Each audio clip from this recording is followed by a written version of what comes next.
Hi, welcome to vlog 2. So this morning I'm gonna do a little bit of packing because tomorrow is the day I'm leaving for Ukraine. I feel happy that I'm going back, but a little bit of me is still kind of thinking that maybe staying a little more in Vietnam wouldn't hurt. These are all the clothes that I have in Vietnam. I need to fit some of it in this tiny gym bag because I don't have a checked baggage. I only have the 7K hand baggage. And that because I bought the cheapest ticket possible with probably the longest transit time. But you know what? It's gonna get me to Ukraine. Українців, але ми переможемо, і це 100%. Слава Україні! While I was leaving Ukraine, fleeing from war, all I took is this little bag, little gym bag. That was my emergency bag.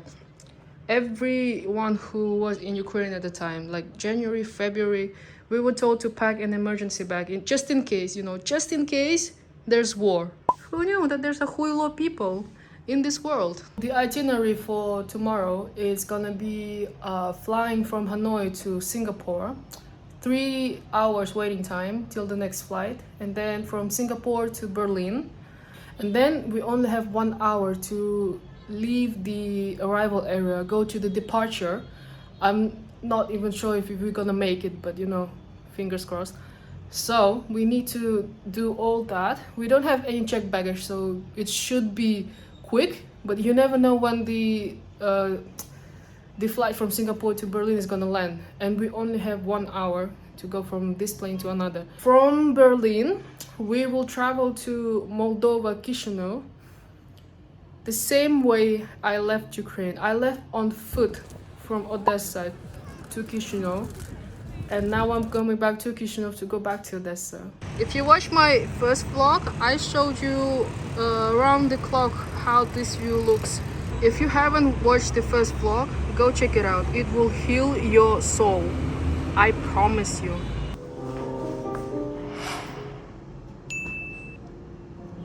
Some of the stuff I have to buy here because I didn't have anything to wear.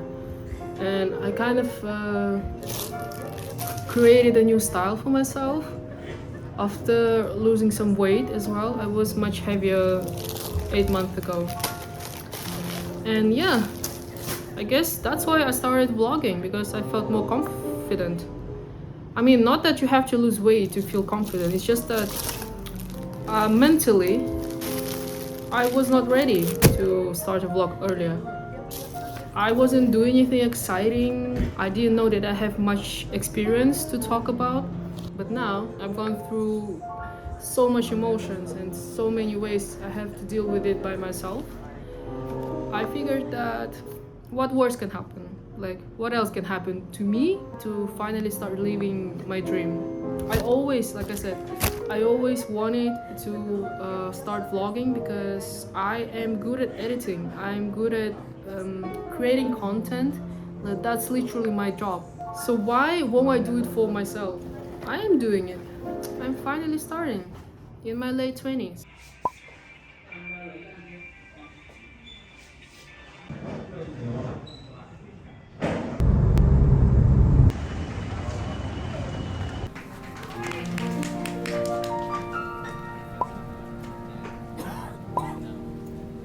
When you try your best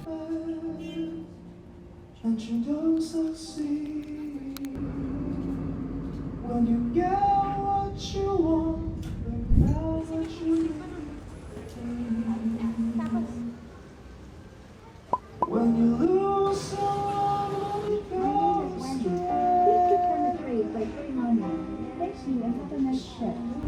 So we arrived in Singapore for a 3-hour layover, and the next flight is to Berlin. I booked our tickets on kiwi.com. The price was reasonable and the journey wasn't too complicated. I also want to point out that I'm functioning on 3 hours of sleep, and the next flight is like 12 to 14 hours. and the tears come streaming down your face. When you lose something you can't replace, So update, we did not make it in time. We did make it in time. We were late for like half an hour. Now we're gonna spend 2 more days in Berlin and catch the flight on 26th of October to Chisinau.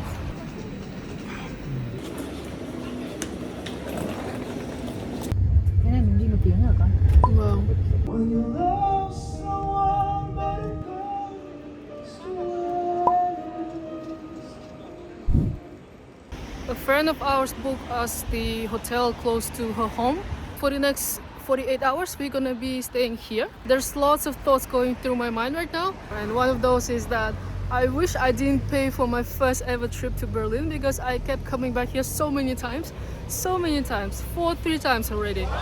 And the first time I ever visited Berlin was when I was 18 and it was a trip with high school friends. And I remember paying so much for that trip. Like the visa, we couldn't enter Europe at the time with just Ukrainian passport, so we needed to get a visa and then tickets and then all the transfer stuff like that. Oh my god, so much money. And then just to come back here so many times later, I am disappointed in myself. I can do better. I can do better. Grocery store in Berlin. I don't know about leaving your dog like that. Like, that's a beautiful dog. There's so many evil people and it's so easy to snatch him or her. I mean,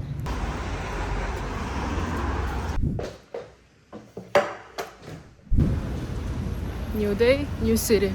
Do you remember when in the beginning I was like, let's see a little bit of Vietnam before I show you Ukraine? Well, now let's see a little bit of Berlin before I show you Ukraine. I have an appointment with the Apple store to have my mug cleaned. So basically they're just gonna vacuum the inside, and you can actually do that for free at any Apple store. You just have to book an appointment. Last time I visited Berlin, I tried really good croissant in KaDeWe. So we're heading over there right now just to have that croissant.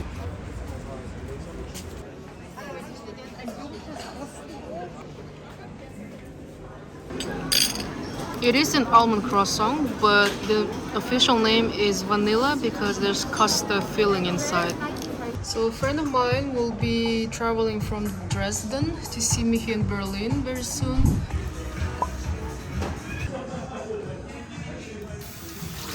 I'm about to try my first Korean barbecue in life. We're gonna have soju!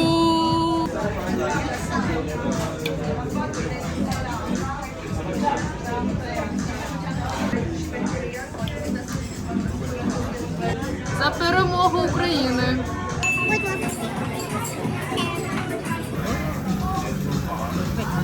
Are you gonna be satisfied going back to your little village? Yeah. My life will never be the same, like this taste. Good morning! So we're on our way to the airport, but you know what? The flight has been delayed to 1 hour later.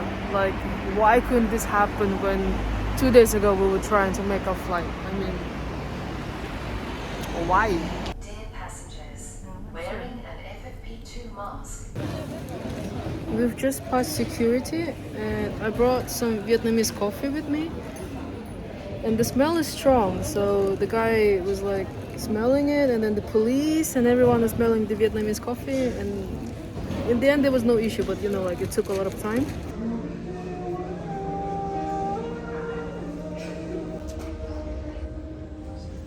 Not believe that we're finally getting on a plane.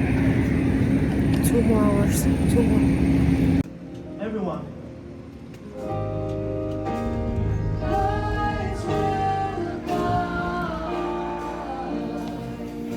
Finally, we just got past the passport control and on our way to see a friend who's gonna take us maybe to Chisinau to stay overnight or straight to Ukrainian border straight away. So I'm not sure. I'll see you when I'm sure. So we ended up staying at a friend's house because there's curfew, and when there's curfew you cannot leave the house, and there's very slim chances that we will get through borders. So yeah, we're here staying another night, and I mean, don't get me wrong, I am still excited to go to Ukraine. It's just that this journey has been so frustrating that I don't have the energy. So with that said, I will see you tomorrow. Good morning. I'm not really sure how many times I'm gonna say this, but before I show you Ukraine, let's see a little bit of Moldova, Chisinau. And what you're seeing right now is the fall season in Moldova, and the leaves are yellowy. Now we're at the bus stop to catch the bus to Odessa. So got our tickets on the bus, and hopefully this is gonna be final travel for this journey, because I cannot take any more. I cannot.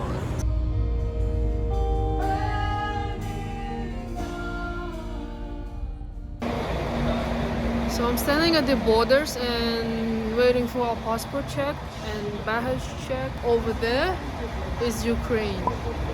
In a few minutes I'm gonna pass the borders and I'll be at home.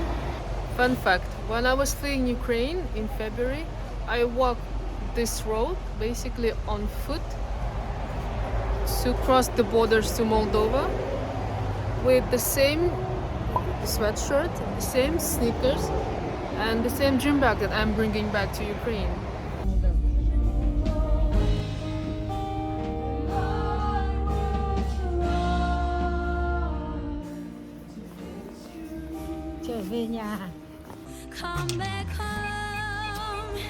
I just got to my room and I'm about to show you the view. I've lived with this view for many years.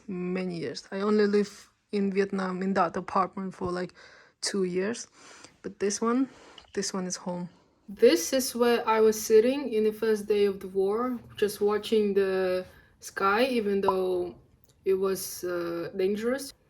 Every time when I heard something, I would just run to the corridor and sit between the walls. So in case it hit my building, I would at least be covered